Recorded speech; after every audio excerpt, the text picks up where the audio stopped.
Rhona, welcome to Action a Go-Go. It's a pleasure meeting you. Hi, lovely to meet you too. How are you doing? I'm doing fantastic, doing much better Good. now. Very honored to have Yeah. you on. And, Oh, thank you. yeah, and today we're talking Hounds of War, premiering on digital today. Hopefully I'll have the interview up soon. But I guess I just want to start with how did you come across this movie? How did you get involved? I was sent the script and an offer, um, and uh, and I read it, and it was getting on a plane within, I think it was like 72 hours of the offer being made. Oh, wow. And I'd worked with Frank before, so I knew him. So it was sort of like an easy yes, in as far as I felt like I could make it work because I knew Frank. And also it was shooting in Malta, which was quite appealing. So um yeah, it was a job. I got offered it. So I did it. And it Yep, didn't involve and it didn't involve nudity. So that's always a plus. absolutely. So you did work with Frank before on a show called The Gates, correct? With vampires and werewolves and everything. Yeah. Now, was it a bit strange not having a werewolf involved in this one? This is more of an action thriller. Did you want one of those to show up just for fun, or It's true. Actually, I've done now 3 projects with werewolves. Yeah, no, it's all right. Frank's enough. Frank will absolutely, do. Yeah, Frank will do. Frank ticks all those boxes. absolutely, And Frank doesn't need a full moon either. absolutely? No, Frank does an incredible job in this movie. He's the lead, of course, jumping, fighting, the whole bit. You're no stranger to action yourself. Is that what attracted you to the role, or do you enjoy doing action stuff? What's your take there? I it's sort of a string on my bow, I think, at this stage of the game. And I think that, when I get a call and it's a straight offer to do something like this, it's generally because they feel that I'm capable of doing that without too much hand holding. And so, some of these roles are very much, there's a familiarity. So obviously you want to be able to bring in new elements, but ultimately when you're talking about fight being the primary language above even English or anything else, and the prerequisite is that you can actually speak the language of fight. It's quite a lovely thing for me to do because I enjoy it. I really enjoy working with different choreographers. I really enjoy um, the challenge of being able to learn sequences in short periods of time and make it plausible. It becomes a sort of like a chess of the body. And it's lovely to be able to tap into that for me because my life is very different from that world, especially these days. And it's nice to remember that I can do that, So it's fun, especially when it's all a bunch of boys who are really, really good at what they do. And all of the stunt team and they always are incredible. Stunties are always my favorite. If I could have been a stuntie, I should have really been a stuntie because they're always the best part of the job. Absolutely. I've been fortunate enough to meet stunt people, and they're incredibly disciplined, incredibly smart people, kinesthetic intelligence. They're great martial artists. They're great drivers. They're great motorcyclists. It's really Yeah. mind-boggling at a Yeah, certain. it's bizarre that they're in the film industry, really, because they are almost the antithesis of everything else, which is structure, order, discipline, humility, manners, dedication. No, I'm joking, but they are. No, there's an incredible discipline which I love about that department. You know, and Fantastic. there's such a great trust between all of the brotherhood and the sisterhood. I've got friends who are stunties that I've known for years, decades, and it's because of the things that you go through together, even though they're not, obviously, you're not in real fight situations, but you're reenacting. I've done some stuff which has been, really sort of like special ops stuff, which has been reenacting, real life sequences, and you've got to go there with them. So, I mean, this one was definitely a little looser. It was a little bit more fun. So, it wasn't exactly strike back in as far as its level of severity. Fantastic. Now, maybe you could talk to me about your acting process, like in terms of what emotions I guess you want to bring to the table, what je ne sais quoi. How do you do that as an actor? when you get these scripts and you've had so many scripts? Where do you go for that? Gosh, I mean, look, I think that so much of it is instinct. I think that you can talk about, and I think that I believe this with actually most things. I feel like the art of knowing yourself so completely is your number one priority. And the art of being able to listen to other people and be able to read a character and be able to automatically dive into a sort of a web of a backstory is something that, like a sort of an instant psychoanalysis and an emotional analysis is something that I have, you grow a radar for over time. It's sort of like a strange data mining mapping that happens. And then what happens when you speak to the director and then you speak to the other actors, you have your kind of primary colors, the foundations or the clay of this character, and it sort of sits in you very comfortably. In my opinion, they shouldn't be affectations that you put on. Of course, there's costume and hair and makeup, but I feel like they should be completely embedded inside you. And I call it the 70-30 split. I think you bring 70% of you to the character and 30% isms and affectations. And so, the other characters will paint on you, the director will paint on you, the costume will paint on you, the environment will paint on you, the context will paint on you. But there's like 70% of it that it has to be deeply embedded in your connection to who that character is, because everyone's an extension of us. There is no me and you, really. It's like we're all variations of each other. And so when we tap into that sort of graphic equalizer that we all have inside of us, we realize that there's more in us that's similar than different. So I like finding that, because then the characters are relatable, no matter how fantastic the scenario or how outlandish the scenario. People at home, even if I'm playing a vampire, can relate to the girl, can relate to the woman, can relate to the relationship. Because if you don't, then you don't care. And if you don't care, then you tune out. Absolutely. It's a very wonderful way to put it. In terms of, I like that. I'm going to use that graphic equalizer. That's a great way to put it. So, Isaac Florentine directs. I did have a chance to talk to him. He's got an incredible legacy in terms of action movies, and he's an incredible martial artist himself. He taught people. What was that experience working with him? Like, did he give you a lot of leeway? Did he give you a lot of trust, or did he try and direct you a bit more than usual? What was your experience there? I think that everybody would agree that his forte and his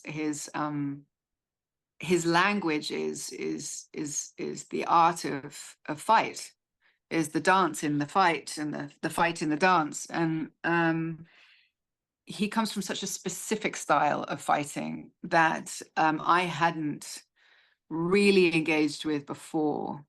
And his focus is so about communicating that language over the, let's just say, the character, which is neither good nor bad or otherwise. It means that the movie was cast because the way it was, because they trusted that they were casting people who knew how to take care of the characters. And then this particular director needed to make sure that he was, guiding the dance of the fight. And so it was about creating a balance between him understanding that the character needs to be authentic and it can't be the Matrix. And it shouldn't be the Matrix, because nothing can be the Matrix, quite frankly. And making the characters human, because I'm interested in that. And that's sort of, the position that we have to find that cooperation and collaboration. So yeah, it was a different approach. I found him to be an absolutely one really gentle soul, and lovely and so well mannered. And really that's the most important thing. And if you need to go to somebody to ask a question, we had the writer there, and the producer, who's really important, because they create the character. So for me, I'll always defer to the writer for character guidance. And he was there available for that. And for the other stuff, we had Isaac there, and I found him to be really a lovely person indeed. And created a nice set as a result, and that's really important, because then everyone feels safe and happy. Especially while you're all trying to hit each other and jump over each other. Pretty important. It's all, yeah. Yeah, exactly. So no one gets hurt. Very good. So, Patrick was involved in the movie as well. I mean, obviously, he was in Terminator 2, obviously, and he's got a pretty good legacy himself. Did you get to work with him at all, or was it a separate crew and all that business? Didn't even see the guy. No. Oh, that's a shame. Unfortunately, no, we were ships in the night. But funnily, we sort of like exchanged little like notes on social media together. We're both huge fans of dogs. So we've sort of found each other in an afterlife through our love of animals. So, but no, I didn't. I hear he's divine, but no, I didn't get to work with him on this one personally. Well, he plays a magnificent bad guy in the movie, so I did want to bring him up. He did such a great job in this. And you shot on location in Malta, correct? Yeah. Uh-huh. Have you been to Malta before, or was this a new No, experience for you? Okay. no. That was my first time in Malta, and it was. Have you been? I have not. I have not been to Malta. So but now I want to go. I was watching the movie and it looks so beautiful and warm and I guess Mediterranean-ish sort of thing. Yeah, it's a very interesting kind of melange of different cultures, and it's got a very specific energy, which is very Maltese. Which is, I have Maltese friends. I don't know if you have, and it explained everything to me when I went there. It's very beautiful. There's lots of history, good food, but it's full on. Maltese people are full on. You don't, yeah, like you don't mess with them. They're on fire. Which is great if you're trying to get a movie made because they've definitely got a lot of guts and balls. So yeah, it's not a place you would go if you wanted to entirely relax. It's beautiful, but it's just definitely full blast. That's awesome. Yeah, I definitely want to go now for sure. And I guess just to talk about the broader, I this movie is oddly topical, right? It's about an assassination attempt and whatnot. Did was stuff like that going on before you started making the film, or is it just timing lined up with? I don't want to get too political or anything, but it was just oddly topical. Let me put it that way. Did that dawn on you at all, or was it just you did the movie and now it's out there? We were still in the kind of the wave of the aftermath of COVID, the pandemic. We were just really getting over that. So there was nothing like that going on anywhere at that particular time. I mean, when isn't it topical, frankly? I mean, I understand that right now, yeah, obviously we're really close to the bone, but this was shot a couple of years ago. So it was in a lull. We were dealing with another kind of virus, and now we're dealing with a different kind of virus.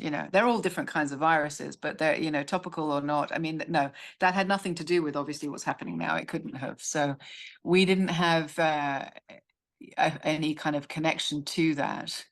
So yeah, I also, I think that we get so used to filming things that are drawn on, elements of truth, and throughout history there are situations like this that you could draw on. So I think it was just a coincidence, really. Wow. Okay, I didn't realize the film was shot that long ago. So what was your favorite part about shooting the film, and maybe your least favorite part, without stepping on anybody's toes? um you know as I've got older, don't I make sure that there are no unfavorite parts, because that's up to me. If I let something or somebody else disrupt my day or my experience, then that's on me.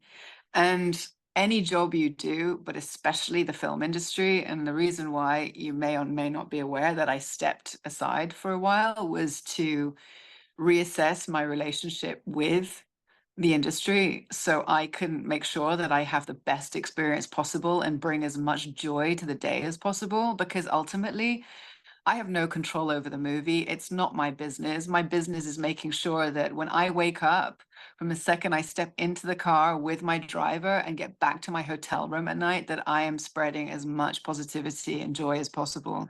And that's up to me. And as a result, the people that I'm around and the things that affect me are always freaking great.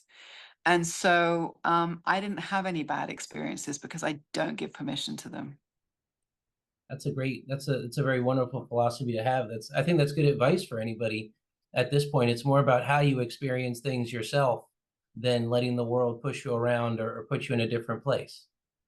Can't control it. And the film industry is full of, I mean, every single movie set, I don't need to tell you, it's layered with so many different levels of pollutants and people and personalities and idiosyncrasies and behavioral disorders and dysfunction and narcissism and blah, blah, blah, all of it. It's all there. It's a perfect world of, misfits and mischief, and but it's just loaded with so much magic, and I just chose to tap into the magic and let the rest of the Muppets do what they need to do and not let it affect me. So yeah, did stuff go on? Of course it did. Did it have anything to do with me? Nope. So I don't focus on it. That's excellent. And well, not all of it. I mean, every industry has its foibles and challenges and whatnot. But just to take a step back, so what did get you into acting? What made you want to embark on this journey?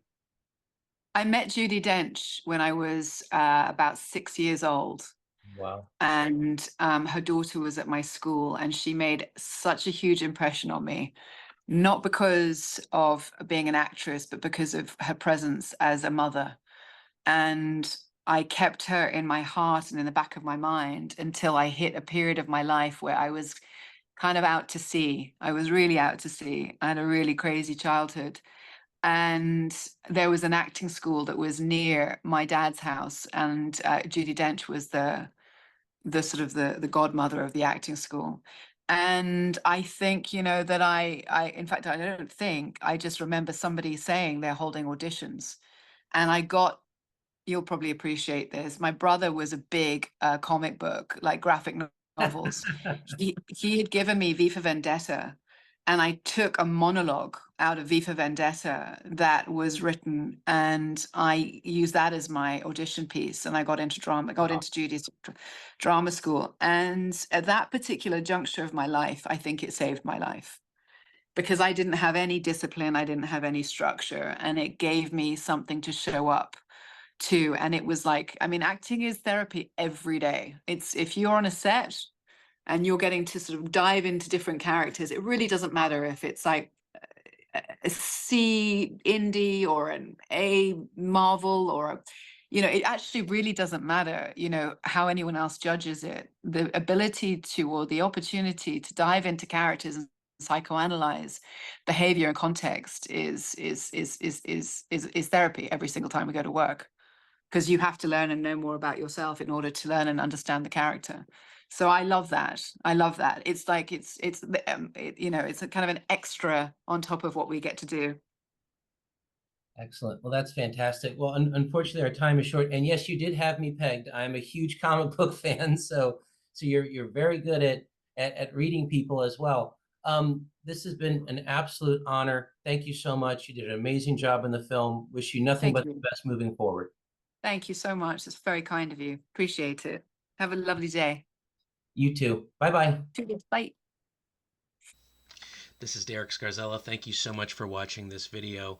Just doing a quick outro. Please like, subscribe, and comment. Above all, we want to hear what you have to say about this video, this movie, what it meant to you. Also, follow us on Instagram, Twitter, of course, YouTube.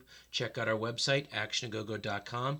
And of course, you can check out my own novels, Knuckle Crackbone, as well as The Vicious Game. Links are all down below. We also have a merch store if you want to enjoy our glorious Action A Go Go electric logo, which is going to come right after this. And of course, again, thank you so much for watching. It's super appreciated. Hope you had a good time. I know we did. Bye.